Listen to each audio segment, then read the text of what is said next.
Hello, my name is Manus Leidi. The centre number is 62441, my candidate number is 8198, and this is my EPQ presentation titled Do Green Spaces Increase Biodiversity in Cities? So, what is a green space and defining biodiversity?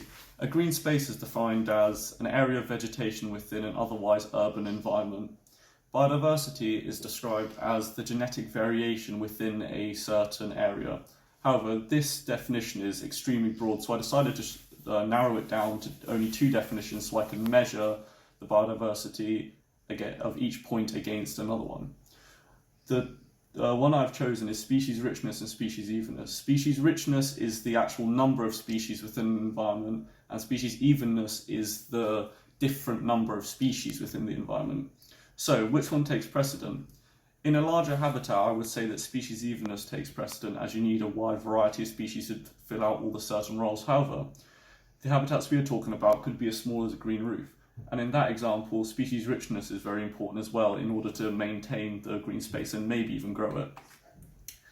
So the value of green spaces.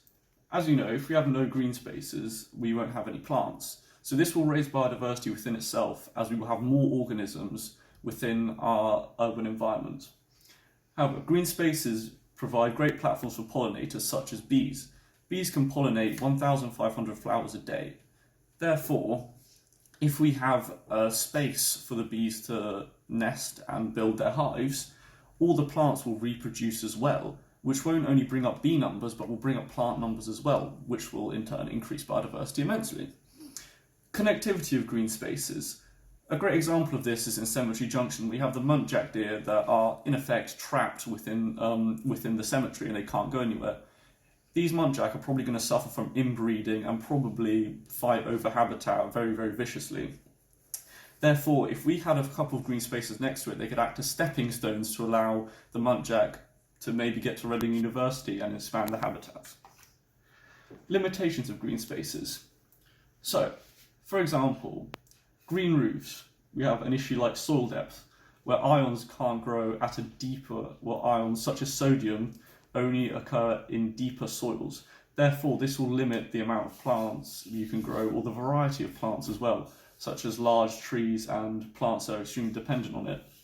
This will lower the biodiversity in the green roofs, but also it might lower the biodiversity from the fact that the different animals won't come into the green roofs because the specific plants aren't there for them.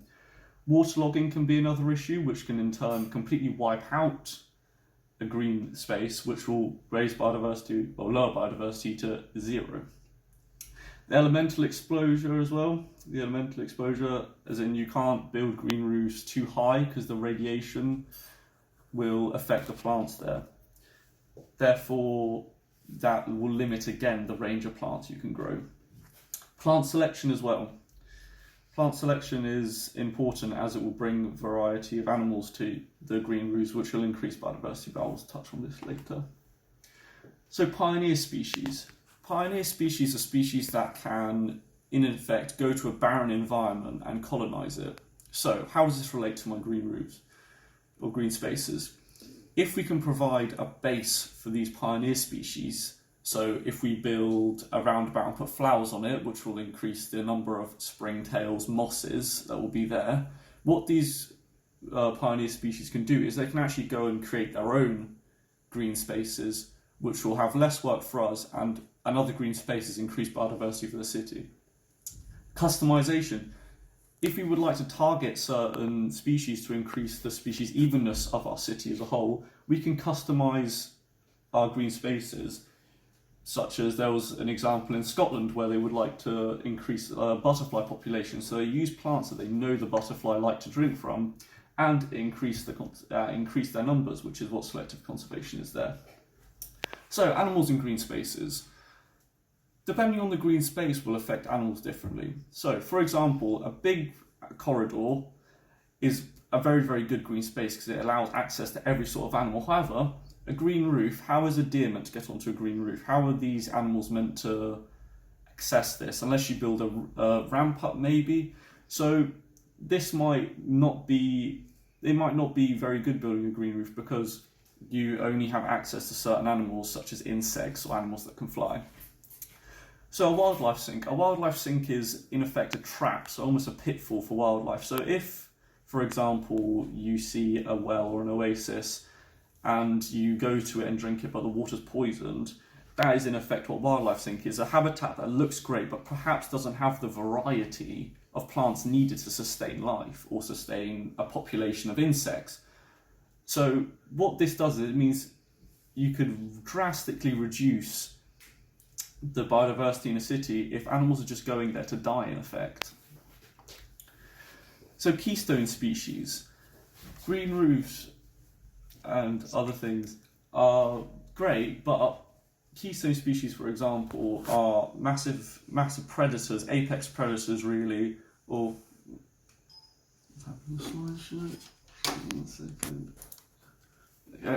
so in effect, keystone species are species that have a disproportionately large effect on their environment compared to their numbers. So, for example, apex predators such as tigers. Tigers, they don't have massive numbers, but they have a massive effect. So, keeping the balance, what this means is, if we build a green space that is too small and can't house these big species, there won't be any, population control really. Imagine we have a small park with a number of rabbits and there's no foxes to hunt the rabbits. The foxes can grow to a great population number, and then they can eat all the vegetation, and then in effect we've lowered the biodiversity again because the habitat becomes unsustainable. So, single species domination. As you all know, we all must love our household cats. From the next slide you see there's my cat right there. Oreo, she's lovely, she's exempt from this study because she's mine. So, what this means is, a bit like the bunny rabbits, this leads on from that, is that green spaces, if they don't have a big enough variety or they're too small, species like cats can use green roofs to absolutely decimate green spaces. And what they will in turn do is they will hunt, and they have hunted about 2,000 urban animals to extinction. So, what this means is we have to build green spaces with almost these things in mind. So we have to provide them with enough space to hide, especially for smaller animals, as building a green roof and only putting grass on them will not provide any spaces for that kind of thing. Let's picture borrow again. So, my conclusion. So, the positives against the negatives. Well, it all comes down to a possibility against a certainty. A lot of the negative points, such as wildlife sinks and single species domination, are all ifs. If the rabbit population expands, if the wildlife sink does happen, if the green roof gets waterlogged. However, we do know for certain that putting a green space there, putting vegetation, will increase biodiversity in the city without a doubt. Now, whether that's completely positive or completely negative is up for debate, but the fact that biodiversity will increase is without doubt. However, this brings into context steps. When building green roofs or green corridors or green space in general, we do need to follow steps in order to build a healthy environment for the animals and the plants there, not just an environment that will bolster biodiversity for the sake of it. Thank you very much for listening. Can I ask a question? Yeah. You said earlier that if you had rabbits in a park and there were no foxes, the fox population would explode. Oh.